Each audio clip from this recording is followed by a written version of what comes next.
अहोई अष्टमी व्रत कथा। प्राचीन समय की बात है। एक साहूकार था जिसके 7 बेटे, 7 बहुएं और एक बेटी थी। एक दिन सभी मिट्टी लेने गए तो मिट्टी खोदते समय ननंद के हाथ से श्याऊ का बच्चा मर गया। तब श्याहू माता नाराज होकर बोली कि मैं तेरी कोख बांध दूंगी। तब ननंद ने सब भाभियों से कहा कि मेरे बदले तुम अपनी कोख बंधवा लो। तब सब भाभियों ने तो मना कर दिया, किंतु छोटी भाभी ने सोचा अगर मैं अपनी कोख नहीं बंधवाऊंगी तो सासू जी नाराज होगी, इसलिए उसने अपनी कोख बंधवा ली। जब उसके बच्चा होता तो वह अहोई 7 के दिन मर जाता। एक दिन पंडित जी को बुलाकर पूछा कि क्या बात है जो मेरा बच्चा अहोई 7 के दिन मर जाता है।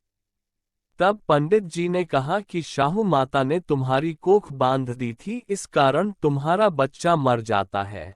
ये सुनकर वह बहुत दुखी हुई और पंडित जी से इसका उपाय पूछा।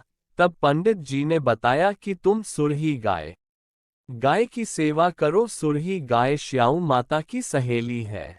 वह तेरी कोख छोड़ेगी तभी तेरा बच्चा जिएगा। वो रोज सुरही गाय की सेवा करने लगी। सुबह जल्दी उठकर सुरही गाय का काम कराती। गौ माता ने सोचा कि आजकल कौन मेरी सेवा कर रहा है। बहुएं तो काम करते हुए लड़ाई करती है। तब गौ माता ने सुबह उठकर देखा कि साहूकार के बेटे की बहू जो सारा काम कर रही है। गौ माता बोली कि तेरी क्या इच्छा है जो तू मेरा इतना काम करती है, क्या मांगती है। तो साहूकार की बहू बोली मुझे वचन दो। गौ माता ने वचन दिया। तब वह बोली कि श्याऊ माता तुम्हारी सहेली है और श्याऊ माता ने मेरी कोख बांधी है, इसलिए मेरी कोख छुड़वा दो। तब गौ माता 7 समुद्र पार कर अपनी सहेली के पास जाने लगी तो रास्ते में धूप थी। वो एक पेड़ के नीचे बैठ गई। थोड़ी देर में एक सांप पेड़ पर आया और वहां गरुड़ पंखनी का बच्चा था जिसको डसने लगा। तो साहूकार की बहू ने सांप को मारकर ढाल के नीचे दे दिया और बच्चे को बचा लिया।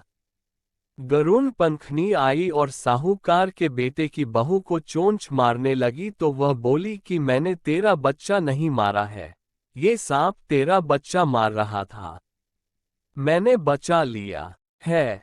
तब गरुड़ पंखनी बोली कि तू क्या मांगती है। वो बोली कि 7 समुंदर पार श्याऊ माता रहती है, उसके पास पहुंचा दो। तो गरुड़ पंखनी ने उन्हें अपनी पीठ पर बैठा कर श्याऊ माता के पास पहुंचा दिया। तो श्याऊ माता बोली आओ बहन, बहुत दिनों में आई।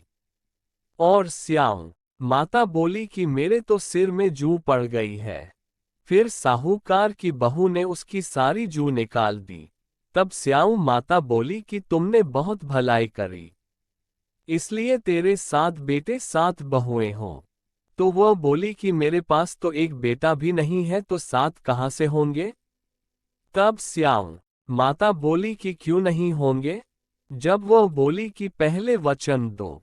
श्याऊ माता ने कहा अगर मैं वचन से फिर जाऊं तो धोबी की घाट काकरी हो जाऊं। तब साहूकार की बहू ने कहा कि मेरी कोख तो तेरे पास बंधी पड़ी है।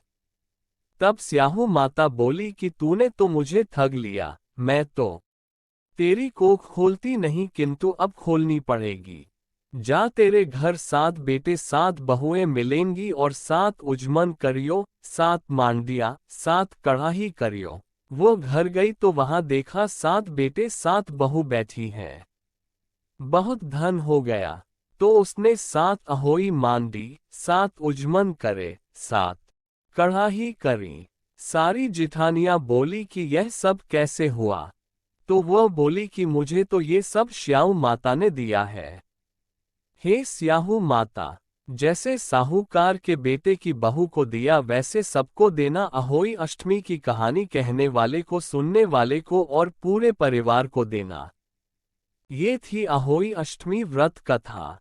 इस अहोई माता की कथा को सुनकर व्रत का पारण किया जाता है, जिससे व्रत का पूर्ण फल प्राप्त होता है।